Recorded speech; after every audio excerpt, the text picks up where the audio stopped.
Nagsalita na si Vicky Adjok, ang suspect na inaresto sa pagkamatay ng Syrian actress na si Huda Sha'arawi or mas kilala bilang Saki.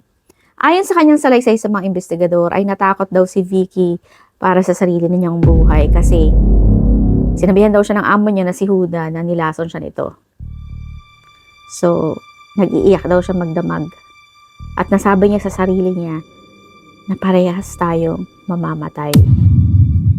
Kaya nung madaling araw na yun, bandang alas 3 ng umaga ng January 29, 2026, habang natutulog yung actress ay pinuntahan niya to sa kwarto at pinukpok niya ng maraming beses sa ulo.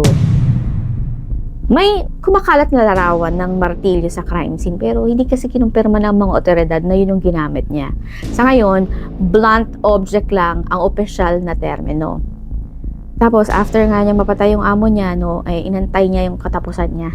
Nag-inom din daw siya ng maraming gamot at umalis sa bahay habang inaantay yung pagkamatay niya.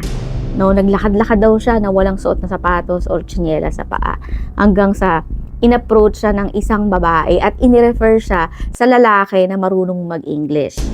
Ang sabi niya dito ay gusto daw niyang pumunta sa ospital. In-interview daw siya ng lalaki pero instead na dalhin siya sa ospital ay inireport siya nito sa mga pulis. Kaya doon siya nahuli. Dagdag pa niya doon sa interview ng mga investigador ay may mga naging alitan daw sila ng kanyang amo na nagsimula noong November 2025. 1 month pa lang siya sa trabaho nito.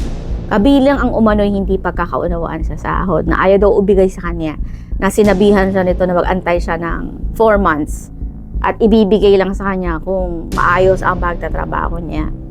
Binanggit din niya ang hindi magandang pagtrato sa kanya sa pagkain at lagi daw siyang sinisigawan, kinakagalitan at hinahagupit madalas ng stick sa likod niya. Yan ang mga statement ng suspect and I really feel bad for her, Pero mahalagang linawin natin na hindi pa ito napapatunayan sa korte. Hanggang ngayon ay nagpapatuloy pa rin ang pag-iimbestiga ng katotohanan. Wala pang final verdict.